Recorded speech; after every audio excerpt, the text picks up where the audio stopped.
Everybody, it's Dr. Eric Balcavage and Dr. Erica Riggleman. Good afternoon, Dr. Erica. How are you today? I'm doing great. Hey, well, we have a really special guest on today. It's Professor Brian Peskin. And I got to tell you, I found his work a number of years ago when somebody mentioned to me, had I read this book, it's called The PEO Solution. And I was like, I don't know. I got so many books to read. I don't have time for it.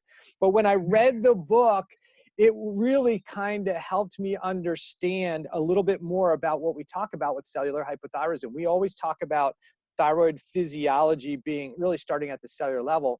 And Brian's work in the PEO solution really brought home like, wow, this is one of the major factors that's probably triggering cell stress and cellular hypothyroidism. So we had to get him on, and now we got him on. Professor Brian Peskin, thank you for coming on the Thyroid Answers podcast. How are you today? Very good. Thanks for having me. Appreciate it. So we got to get some background of you. You sent me your bio and all the information. Yeah. I mean, you've written a bunch of books. You've lectured around the world. You've got papers that you've put out, and you talk about being your background. But can you just explain it in very simple terms, who you are, and what it is you do as a background, and let the listeners know what they're missing? Sure. Well, I'm an electrical engineer from MIT. That's my degree. You know, Okay. how did I get into medicine? Very simple, personal. My wife became diabetic, doing everything right. In her 30s, type 1. Thin, exercise, high carb, low fat. This was 30 years ago. So it was, Brian, what do I do? And she's a pharmacist by training. So I did what anybody would do. I ran down that health store, looked one book by somebody like Atkins, you know, high fat, high protein, no carbs. And just the opposite by Ornish. Both people come good universities, good physicians. Who do I believe? My comment is I believe nobody. I believe science.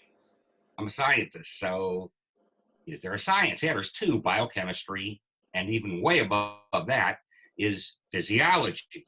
Luckily, I live in Houston. We have MD Anderson Cancer Center. They were kind enough to let me spend years in their medical library, the Jesse Jones Library at the medical center. And after many years, it was, my goodness, the science says this.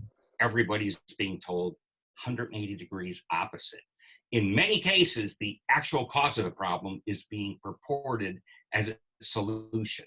So after many years, luckily I came across Otto Warburg's work, and he was an MD PhD, Nobel Prize winner in Germany, greatest physiologist of the 20th century, hands down, would do an experiment 10 times before he'd publish, was never found materially wrong in anything he's ever published, unprecedented. And he was all cancer and hypoxia. So it really got me going. Why the heck is this happening? And it turns out I got lucky. I figured, what's the one socioeconomic condition, regardless of how much money somebody makes or anything? The food we eat. Because wealthy people get cancer, wealthy people get hypothyroidism, wealthy people get all the diseases, almost as much as the poor ones. So it's nothing to do with money. What's the one common thing? What goes in your mouth? What's the number one process thing? Because everything is not equal. That's the first thing an engineer understands. Some things are much more relevant than others. It's called orders of magnitude. And it turns out that processed oils is the number one problem in the world. People are not spending the time they should be on it. And the reason is because we have 100 trillion cells, and just like I said, every one of those 100 trillion cells has a bilipid membrane. 25 to 33%, a quarter to a third, are these oils. I call them PEOs, for parent essential oils. They are the only two oils, substances the body can't make that goes into the cell membrane. Has to come from food. And the problem today is at least half of them, if not 70% of them, are adulterated and not fully functional to get long shelf life. Reason is, you walk by a fish market and a commercial supermarket, you smell it. And that's the oxidized fish oil. It's going bad, it's going rancid. Well, the food processors have to make it where that can't happen. So they typically take the omega-6 cooking oils because they're less reactive, they're more stable to begin with, and they completely adulterate them. That's called a trans fat, an interesterified fat. There's many ways to do it, but it stops them from going bad and it stops the oxygen transfer. The answer is not to stop them from oxidizing. That's their normal function. When they're in the body, antioxidants stop that, unless it's supposed to be. And we are getting all the adulterated oils. And this is the reason for, by the way, the oxidized cholesterol is coming in ready-made from our foods. It's not going bad in the body. So I spend the time on 99% of the issue, the parent omega oils in the cell membrane.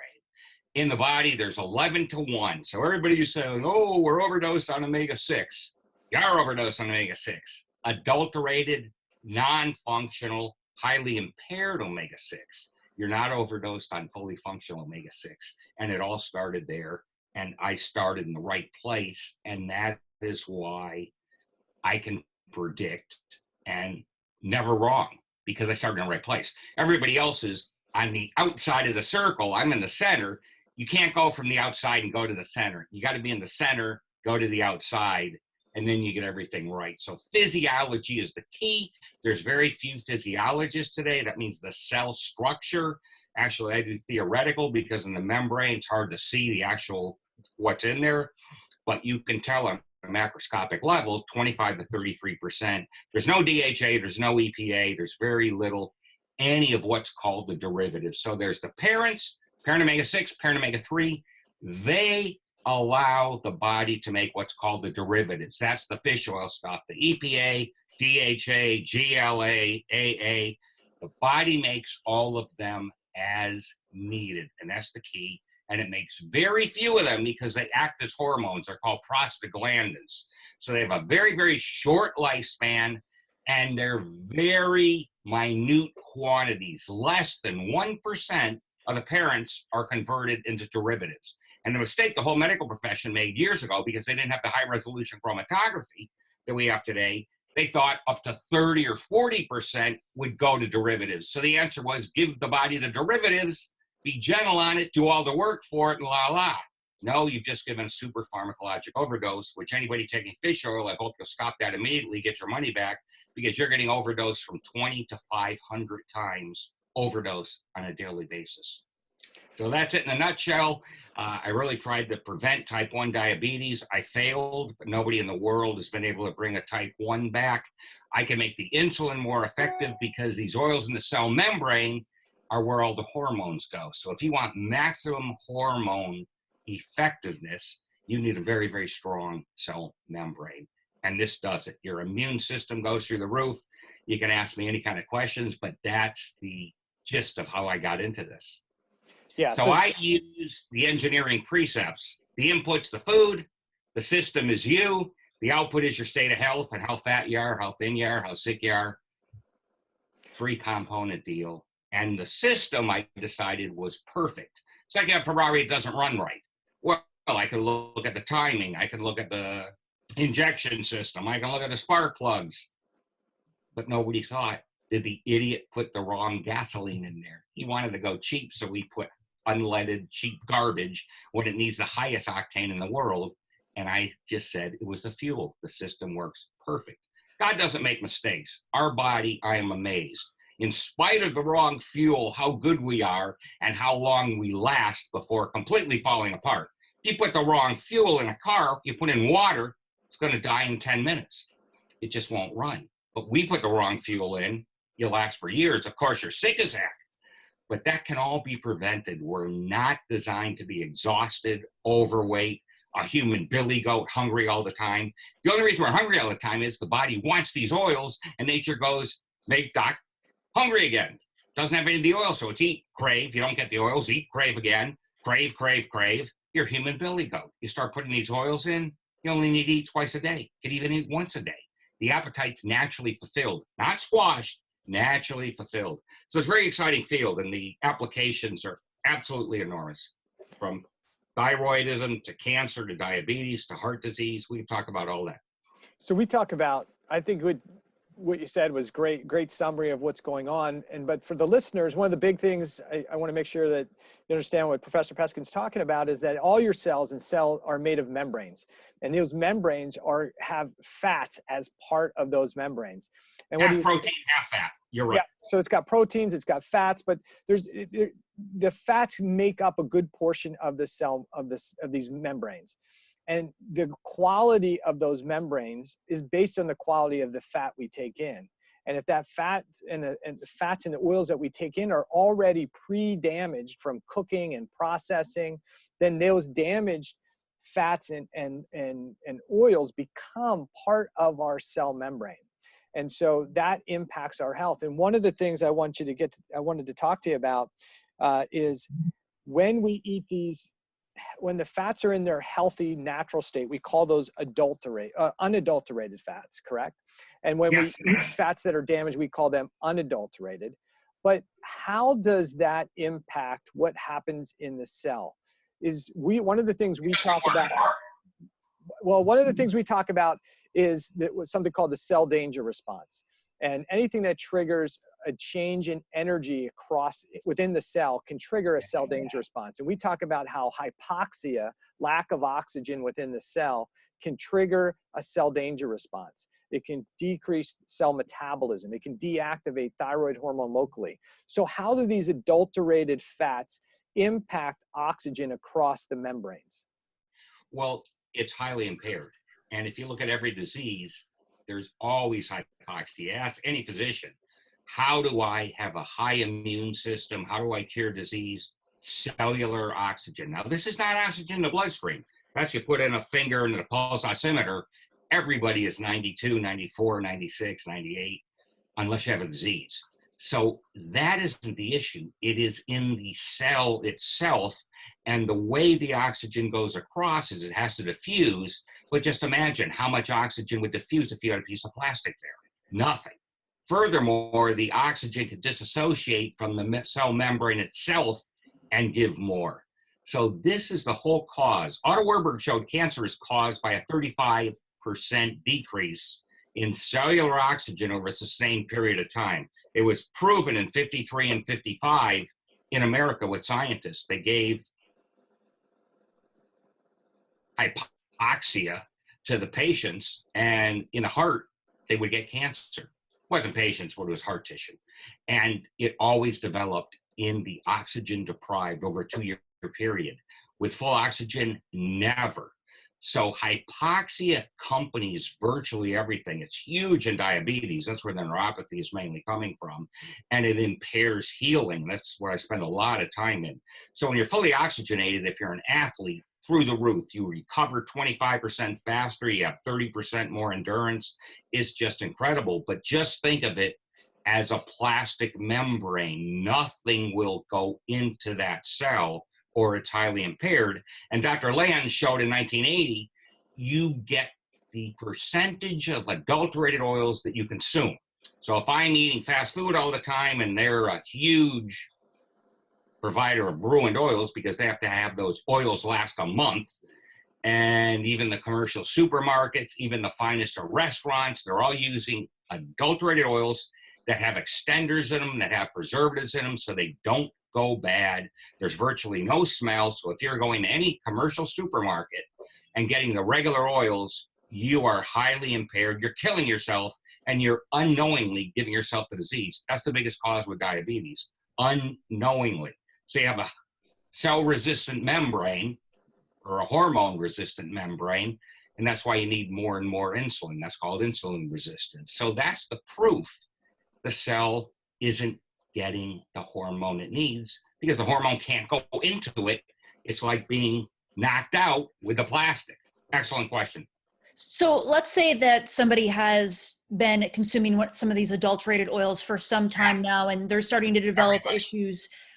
What advice do you give to somebody who's looking to make a change, or can you even undo the damage that's already been done? Absolutely can undo. So the first thing is less processed food. Not cut it out completely. You're not going to do that. You don't have to do that. But cut it in half. If you're going to fast food 4 times a week, either go twice a week. If you do 4 times, eat half of it. Don't get the French fries. That's what's fried. Eat half of the bun. That's what I always do. So the bread down by half, because they're always using cooking oil in there too. And over time, The good oils will replace the bad, but it still goes in as a percentage. So it takes about a year to have the good oils replace the bad in the cell membrane. For fish oil, because you're getting such an overdose, it's 18 weeks to get a proper cell ratio. Because what happens is that DHA EPA goes into the cell, kicks out the parent omega-6. Remember, it's 11-to-1 is in the body. The average cell has 4-to-1 times more parent omega-6 than omega-3, unless you're overdosing on a supplement. And the fish oil people are completely ruining the cell membrane structure. And I've got a huge medical journal article that came out in 2017 we'll talk about how the cell membrane is actually sensing the wrong structure or an adulterated structure. It keeps a low-grade inflammation 24 hours a day. It's unbelievable. I'll tell you now, it's 2017. These papers are very small. It's called Nature Reviews Molecular Cell Biology. See, it's not a physician's magazine. They read Lancet, New England Journal of Medicine, JAMA. Nobody's reading this kind of stuff, but this is where I live. Prostaglandins, leukotrienes, essential fatty acids. I am in the scientific journals because there's tons of them, but the word never gets out. This article I read 3 times. I couldn't believe it. I saw no one pick it up. The body is so smart, it is trying to rid you of this stuff, and it doesn't happen. It's a tragedy. It's absolutely tragic. But there is hope. You get better and better for the first year. And with the fish oil, 18 weeks to get that pharmacologic overdose out of the cell membrane. Because the parent omega-6 is key. It's key in the brain. It's key in every cell. And if you're taking too much flax oil, for example, that's the parent omega-3, you'll get an overdose of that too. And it gets forced into the cell membrane improperly. We have a genetic basis, but if you're eating, the body can't burn it all up. That's called beta oxidation. It can't do it. It can't throw it all into fat. It goes into the tissue, into that cell, and it doesn't work right. So we're our own worst enemy. It's a tragedy, an absolute tragedy. And that's why I'm so passionate about this, because people are trying to do the right thing and harming themselves unknowingly. Fish oil was a good first attempt with EFAs, but they're not an EFA. They're not essential. Your body makes DHA and EPA all day long, and it doesn't need much. In the brain, for example, it's loaded in the brain. DHA is 14%. Arachidonic acid is 10%. And the ratio of parent omega-6 to omega-3 in the brain is 100-to-1. There's not a lot in there, but the ratio is 100-to-1, and it acts as a modulator. So that's key. So we keep getting misled. But the fish oil is America's #1 supplement, I believe, today. And it is the #1 insidious, most harmful thing you can ever take. I've been on the record. It is a poison. It's just not a 0. It's a -20 because it completely raises havoc. And when I hear the results of it, my skin's better. How, sir? There is none in the skin. For example, the skin is 100% parent omega-6. The same as the inner lining of the artery called the intima. Parent omega-6, if you're taking fish oil, is displacing that, and it's highly, highly reactive. So the fish oil goes bad instantly. Best fish oil in the world, by the way, has a p-anisine value of 19. That is phenaldehyde measurement, which is very, very bad because they spread, they raise havoc. Toxic is 20. So the best fish oil in the world sits at a 19. We're not supposed to be eating it. Now, you can eat the fish, but remember, fish oil is a processed food. This is what people aren't getting. Yeah, so I think and I want to get into the into the fish oil in a second, but I want to kind of tie this together for a second. So yeah, one of the because things the oils do much more. The parent oils do much more. Right. So one of the key things for our patients who are listening, and the listeners and doctors who are listening, we always talk about cellular hypothyroidism, that something triggers that cell danger response. And what Professor Peskin's talking about is these adulterated oils create up this kind of plastic barrier to the cell membranes. You create the hypoxic state. And I think we've talked about this on the podcast before. When you have cellular hypoxia, decreased oxygen in there, that triggers something called hypoxia-inducible factor alpha. And that hypoxia-inducible factor alpha will deactivate, it'll upregulate deiodinase 3, which increases your deactivation of both T4 and T3. So you will have cellular hypothyroid symptoms, and your gland can still look fine. So that becomes really important. He made a tie-in to his wife and diabetes. And one of the key things is to get thyroid hormone, or to get glucose into the cell. For that, you need insulin. But for that glucose transporter that requires insulin, you need cellular levels of thyroid hormone. If there's cell stress, one of the last things the cell is going to do is to bring more glucose into the cell. It decreases the transport of glucose into the cell on purpose. It's a protective mechanism. Why? Because when there's decreased energy within the cell, the body registers that as a danger response, and it wants to kick in a different process, something called autophagy, or self-eating, to start cleaning up the debris, start cleaning up the cell. So becoming insulin resistant is part of the cell danger response. It's part of cellular hypothyroidism, and it can all be driven by these healthy, what we call sometimes healthy foods that you're eating that are just loaded with these adulterated fats. So we have to keep that in mind. Now, Brian, I gotta say, there's so much literature and research of people saying, no, my doctor said omega fish is good, omega fish, fatty acids, fish oil to the rescue. This is going to save people. Now, you and I know that that's not the case. And so I want you to really touch on, you touched a little bit on how omega-3 creates damage, and EPA, but I want you to talk about the effect of EPA, and even more importantly, the DHA, and how that really ties into mitochondrial problems, which is one of the major problems we see in the country today. Can you do that? Huge article came out 2017, Journal of Biological Chemistry, and it was DHA lowers cardiac mitochondrial enzymatic activity by replacing linoleic acid, parent omega-6 in the phospholipidome. What that means is the overdose of the DHA goes into the mitochondrial membrane. In the mitochondria, just like you said, that's the energy production. Cardiolipin is all parent omega-6 when it comes to fatty acids, strictly parent omega-6. If you take fish oil in the normal dosages, and take a look at your capsule level. 1,000 milligram is standard. It's at least 60% DHA, EPA. DHA, EPA are the same. They're called retroconvertible. So if I take EPA, the body converts it to DHA, or DHA goes backwards as needed. So you look at them as one. They're essentially the same. You get an overdose, and it forces out the parent omega-6. And here's their words. The first thing they did was they looked at the enzymatic level in the mitochondria of the heart in people, and diabetics have elevated levels of DHA. So if you're taking fish oil, you're mimicking a diabetic. Is there anybody that wants to mimic the blood chemistry and the cellular structure of a diabetic? If you do, you're insane, and I can't help you. But here's what they said. That was the first thing they wanted to look at. And then undergoes modification, includes the depletion of the most abundant species, parent omega-6, and it's not just limited, it goes on. And then it said, when you take the omega-6, it rescues the mitochondria of the heart.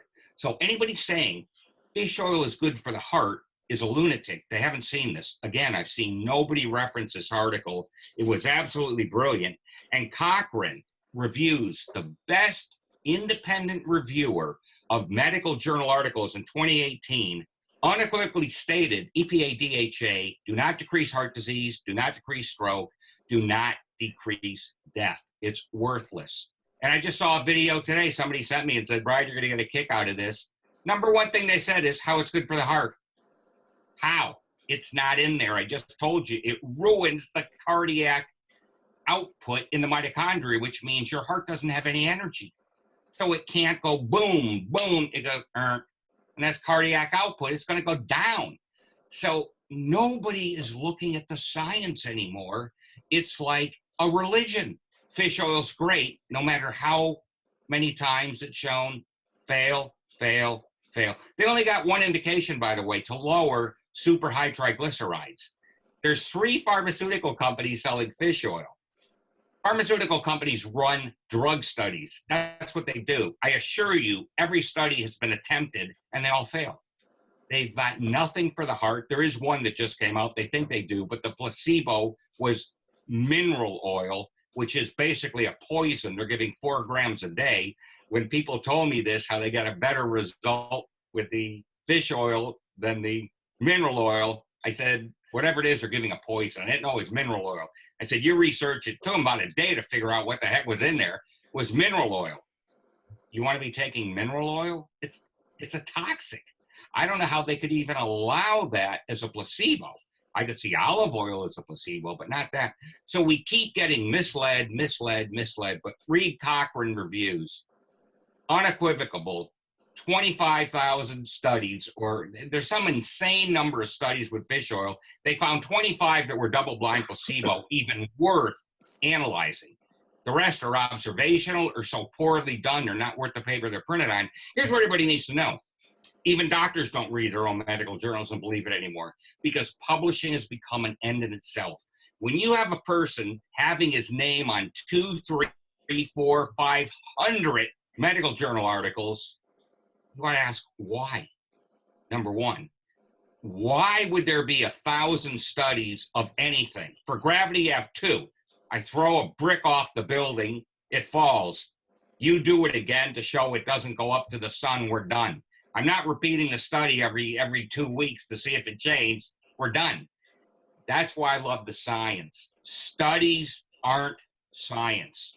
In PEO Solution, the first 3 chapters on how we are highly, highly misled with the term relative risk compared to absolute risk. So they give you this number, oh, you're going to live 30% longer. Well, how? Because heart disease is the #1 killer. What do you mean I'm going to live? No, I'm not. But that's the relative risk. So we get fooled. So I hope people really consider getting PEO Solution.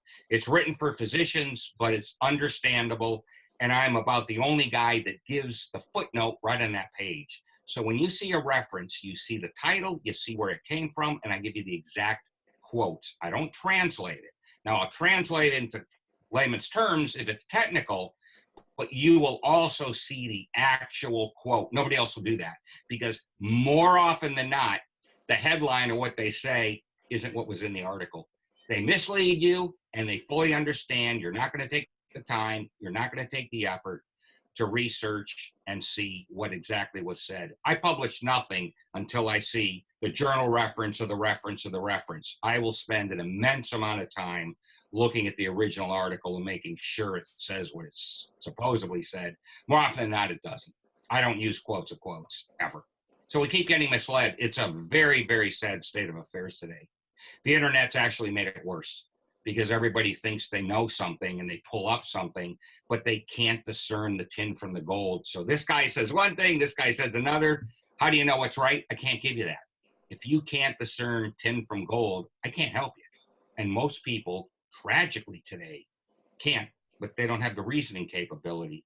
That's what I went to school for, the critical thinking. So I'm in a very good position for that. But this is all I do. This is no hobby to me. This is all I do. Parent essential oils, it's called eicosanoids, it's called leukotrienes, it's called essential fatty acids. I stay in this one field morning, noon, and night for 20 years. To my knowledge, there's virtually no one else that does. One colleague in Toronto, Canada that does. That's it. So if we kind of tie that back up, we'll talk a little bit more about the PEO solution here in a minute. But when we were talking about the EPA and DHA, what I wanted to make sure I kind of summarize is that DHA, as it becomes incorporated, especially into the mitochondrial membrane, it actually has, and Brian talks about this in his book, it has more double bonds. So it's more likely to be damaged. And the mitochondria is like the furnace of the body. It always puts off some exhaust. And that DHA gets more readily damaged. And to tie into what we call our cellular hypothyroid model and all the things that that come from that, these multiple system adaptive disorders that come from that, like neuropathy or like diabetes, is that when you have damage to those mitochondrial membranes, we lose function of something called your electron transport chain. And when we do that, iron becomes free. That iron can then trigger more oxidative stress. And again, that can start to trigger our cell danger response.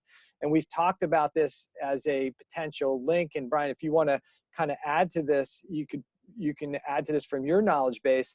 But one of the big challenges right now is that we have everybody talking about Lyme's the root of problems in autoimmunity, mold's the issue, bacteria's the issue, virus the issue. The big issue is when you have a hypoxic state, you get damage to these membranes and you get free iron floating around. Now you have free iron that reactivates dormant viruses and perpetuates a chronic infection.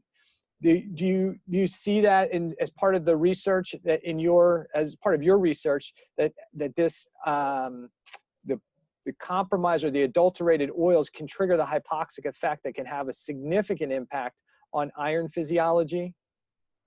No, I have not looked at the iron. I'm glad you mentioned that. I learned something today.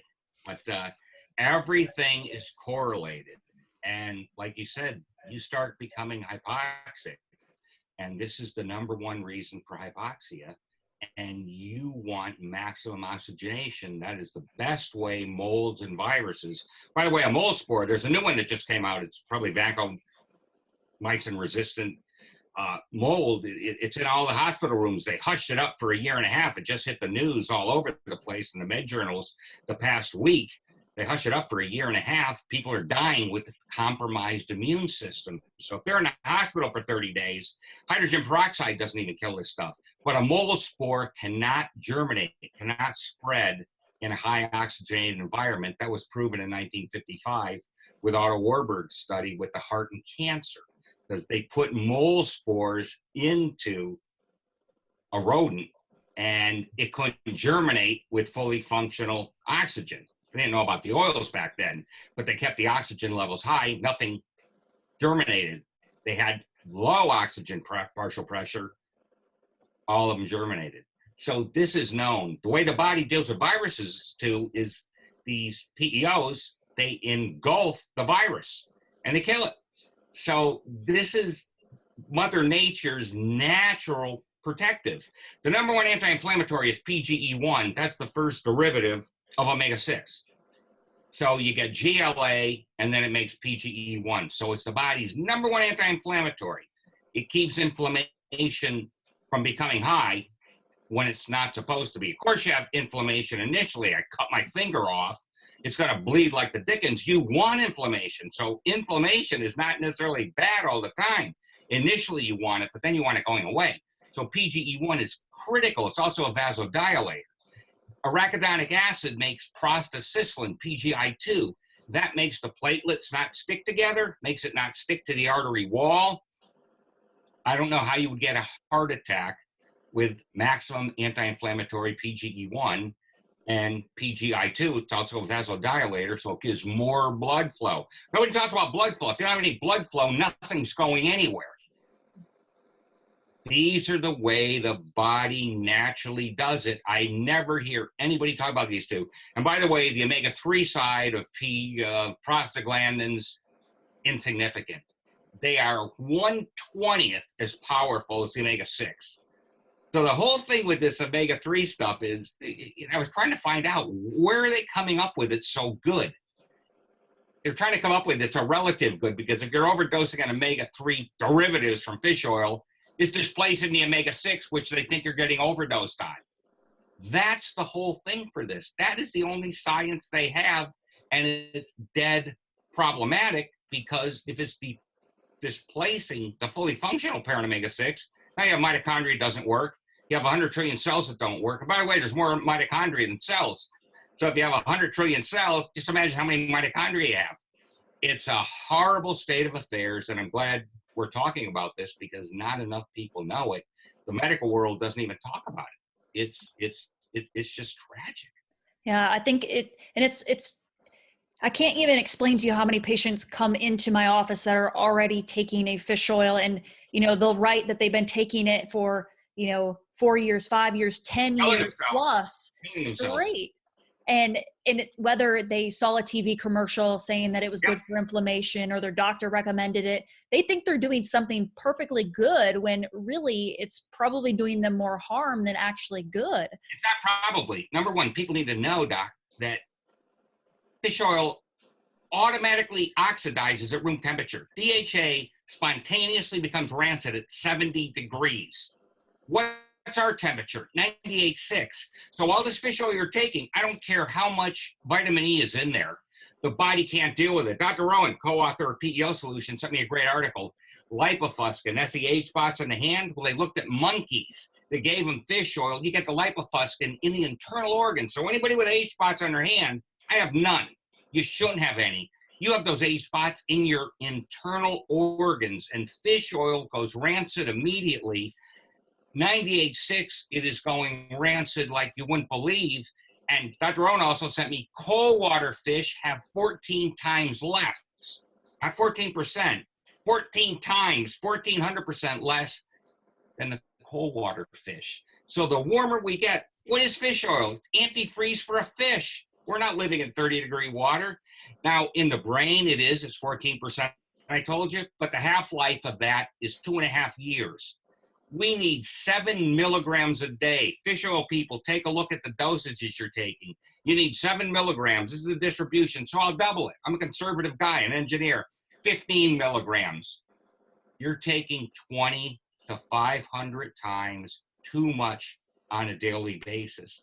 And it's all going bad, just like you said. So what does this do? It takes the natural antioxidants you have for the brain to protect it there, the eye to protect it there, and it goes into the bloodstream to try and protect it from this idiot that didn't know what he was doing, that took this supplement that he saw on the news, and now there's none left in my brain. Where do you think Alzheimer's coming from? It's a cardiovascular disease. All the capillaries in the brain are pure parent omega-6. Capillary is where the nutrient transfer takes place. Now, if you're brain dead and you can't think and you have no memory, you're not getting the nutrient. You're not getting the oxygen. We're doing it to ourselves. This directly correlates with processed food and the fish oil craze. We never used to have dementia like this or Alzheimer's. It's everybody's biggest fear now. It beats cancer, heart disease. They're petrified of becoming a human zombie. And it's horrible. I've seen people die with this. And it's just the biggest tragedy. There's no hope for them right now. Yeah. It is a vascular disease. And you keep that blood flow going with these parent oils, it's not going to hit your brain. It's going to flow just as well as the rest of the body. Very good.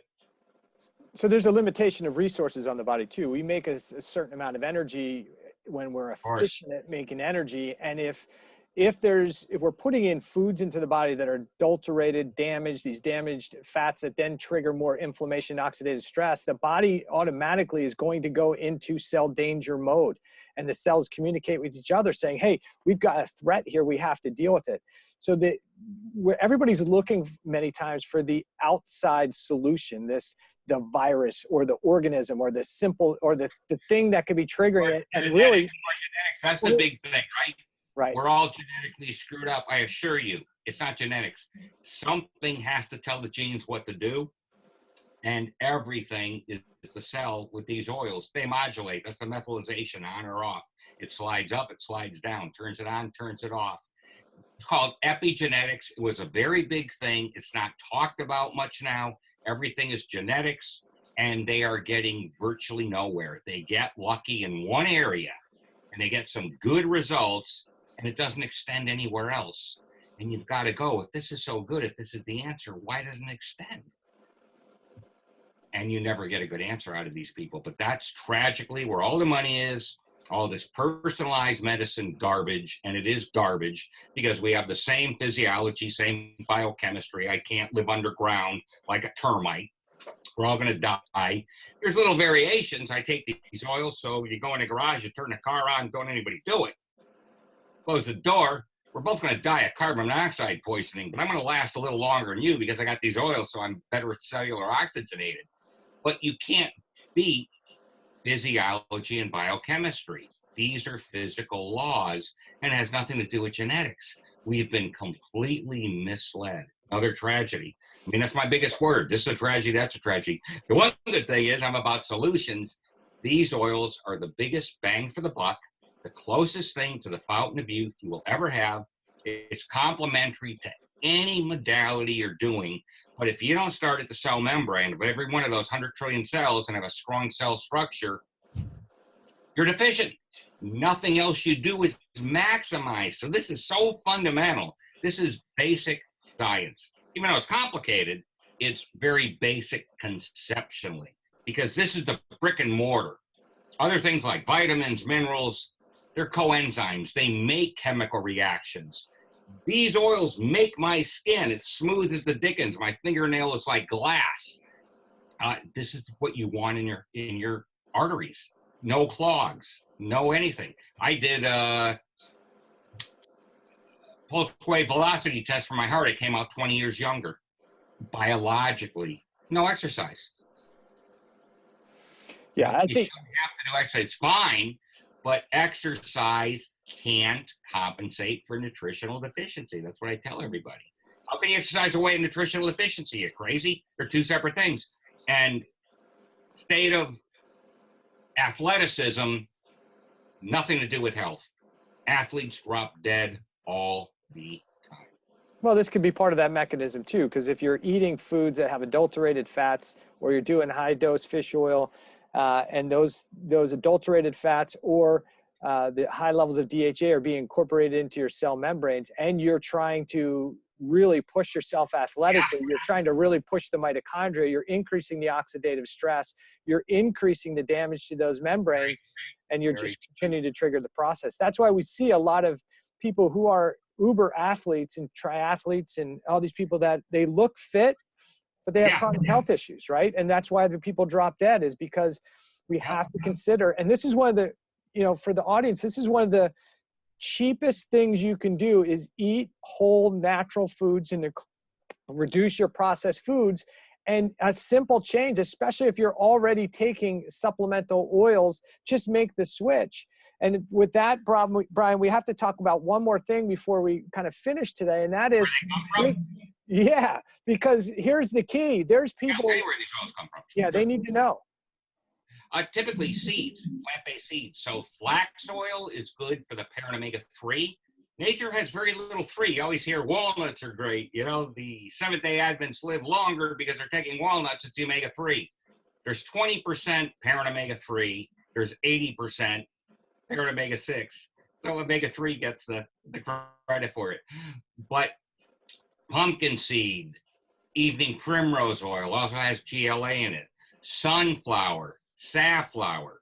Most of the oils today have been changed to have for frying. So it has a high component of what's called oleic acid. That's omega-9.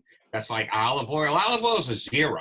It's not going to hurt you at all, but it's not going to give you any of the PEOs. It's only about 7% parent omega-6. So it's not the answer at all. So you need to get high parent omega-6 oils, and it's hard to do. That's why I like finding companies that have a variety of seeds blended to a supplement.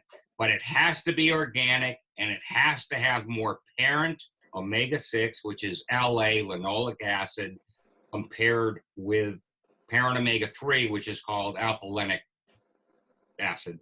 All it is the 6 has 2 double bonds, the parent omega-3 has 3 double bonds. Like you said, EPA has 5 double bonds, DHA has 6. The more double bonds, the more reactive, meaning the lower temperature, the faster it's going to go bad. So parent omega-6, parent omega-3 do not go bad in the body. Everybody is always asking me about, don't they go bad? No. 5, 6 double bonds. You need at least 3 to be a problem at all. And we have enough natural anti-inflammatory to take care of that. It's only when we think we're helping, we're mishelping, but it's unknowingly, that we screw up everything. So these come from seeds. There's also in meat, it has parent omega-6, parent omega-3. Grass-fed is probably 2 to 1 parent omega-6 to parent omega-3. And what's very interesting, even nature, because grass is heavily parent omega-3. Well, I just told you, if you eat a steak, it's 2 to 1 in favor of parent omega-6. The body is burning most of it up. Now, it can't burn most of it up in a human being. It's different. But nature wants that abundance of the omega-6. That's why it's so prevalent in all the foods. I told you in the body, it's 11 to 1. So nobody is getting 20-1 unless they never, ever ate a piece of meat or ever ate a piece of chicken or ever ate any seafood at all. But your body makes DHA EPA even from vegetarians consuming no fish. There's been studies on this, and their numbers are 80% as high as people consuming fish oil.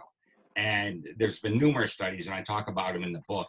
You don't need fish. Dr. Rowan sent me 5 cultures that are landlocked that have no fish. And if DHA EPA wasn't made by the body, all these people would be brain impaired, they'd be vision impaired, they'd be nerve impaired, and they're not. So it's absolute garbage. And what the nutritional people do is always say far away. In China, they do this. In Okinawa, they do that. They know full well most people have never been there. And I go, I don't care what they supposedly do over there. I care about what we're doing here in the physiology. That's it.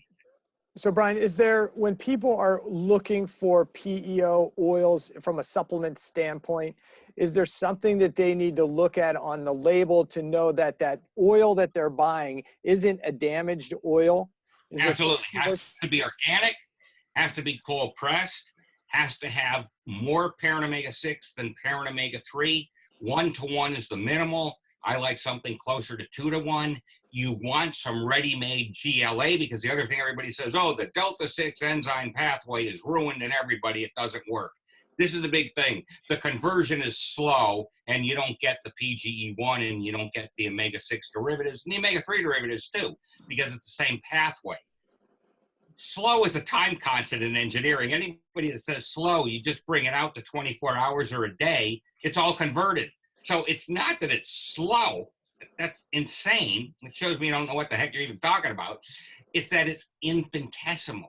Remember I told you before they used to think 37% or 40% of the parents were converted to the derivatives. They go through for the derivatives. The first one is the delta-6 desaturase. It breaks it apart and elongates it. It's technical. You don't need to know what it is. It's just, it makes the derivatives. And here's very interesting, it's preferential to the omega-3 series. And you go, wait a minute, you're saying how omega-6 is so much more important than the omega-3. How can that be? Because you're supposed to be getting so little parent omega-3 and so little parent omega-3 derivatives that the body goes, oh, I got a scarce resource. That's going to be number one. Now you come in and give it 500 times more than the body thought. It shuts down the omega-6 pathway. So you get no PGE1, and that's why inflammation goes rampant, and we're killing ourselves. So nobody knows this. The delta-6 desaturase is preferential to the omega-3 side. So you don't want to be overdosing, because then your omega-6 side is shut down. Means prostacyclin's going to go away. You'll get the platelets sticking together. You're going to get them sticking to an artery. You're going to get the lack of oxygenation, and you're going to get an artery that's constricted. Killing ourselves. This is why heart disease doesn't go away. What they can do is they can fix a heart attack 3 times. Surgeon can fix you and buy you some more time, and then you get another one, and then you get another one. When's it going to stop? It's never solved. Nobody asks, why am I getting these things to begin with? When the guy that came over with the EKG in the 20s, he was told, go home. We don't need you. We don't have any heart disease. 5%, 2% of the population got a heart attack back then. Oh, we live so much longer now. Look at some of the old cemeteries. The average person lived to 70. What you're missing is called the conditional probability. 20% of the people died of the flu.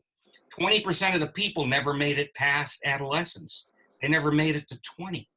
They died. So when you get rid of that, the people are living only 10, 12 years longer today, and you can live like a zombie in a nursing home. Didn't say good quality of life, just I can keep you alive on machines. That doesn't count. Right. Wouldn't you go in almost 100 years with better medicine, better surgical techniques, better food, better everything, better hospitals, everything is here. You're living 12 more years? Something should really be bothering people given that. All this good stuff, then we're doing something bad that's counteracting all the good. And it's just a tragedy. And everybody's looking at these artificial means. Drugs are not the answer. They have 20 side effects. Look on any of the TV ads. I can't believe anybody would take any of these drugs because the side effects are 100 times worse than your condition. Death is all over the place. I'm looking going, how can people listen to this?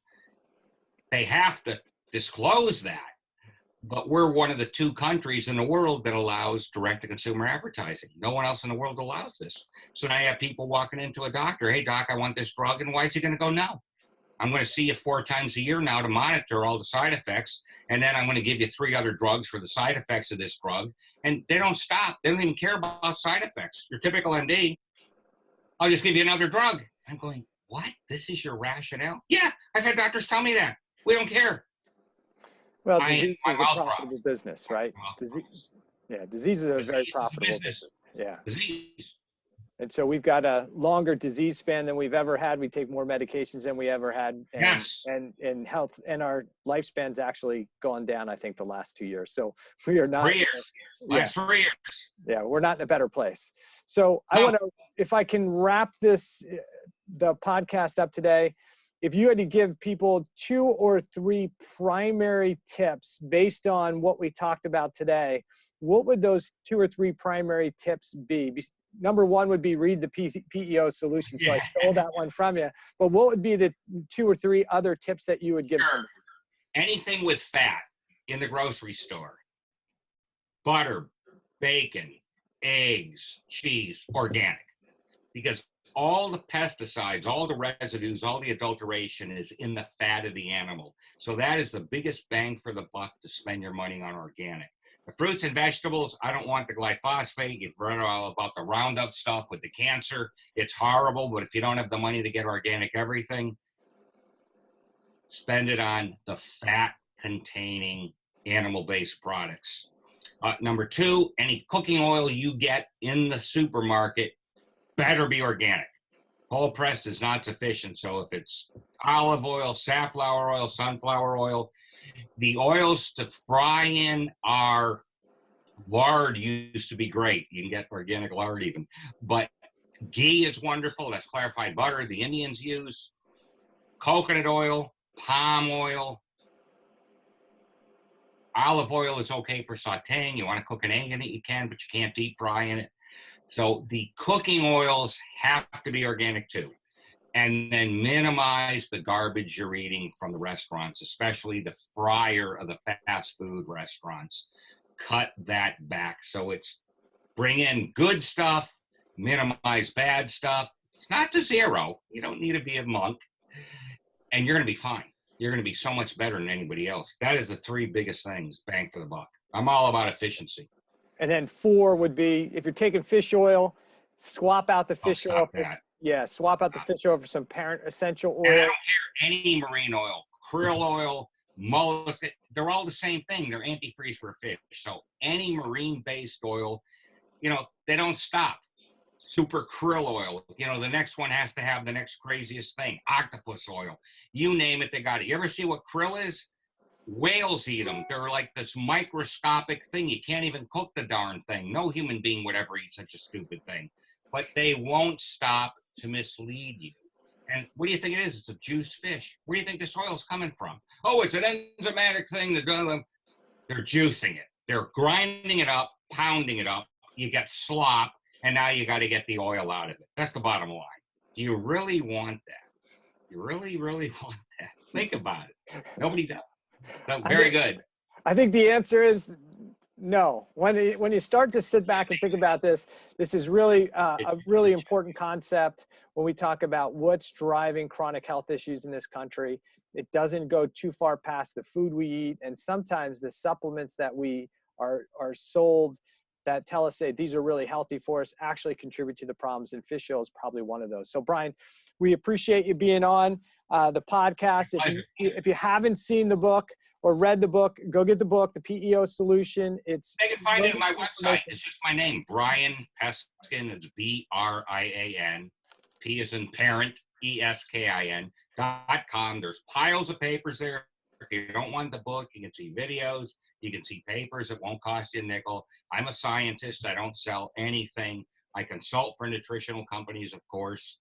but I don't sell any particular product and I don't endorse any particular product. I just tell you what you need in a product. And I've already given some of that. But if anybody has a question they want to hit me with directly, they can send me an email from the website. And I try and answer them myself. People are shocked. I still do that.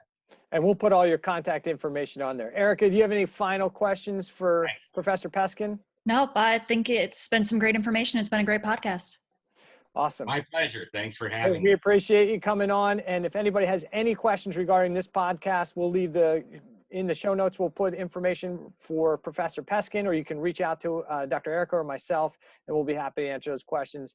Brian, we're looking forward to the next book when it comes out, and see what else we can learn from you. So we appreciate you being on. Have a great day. Dr. Erica, have a great day as well. Yeah, thank you. Thanks again.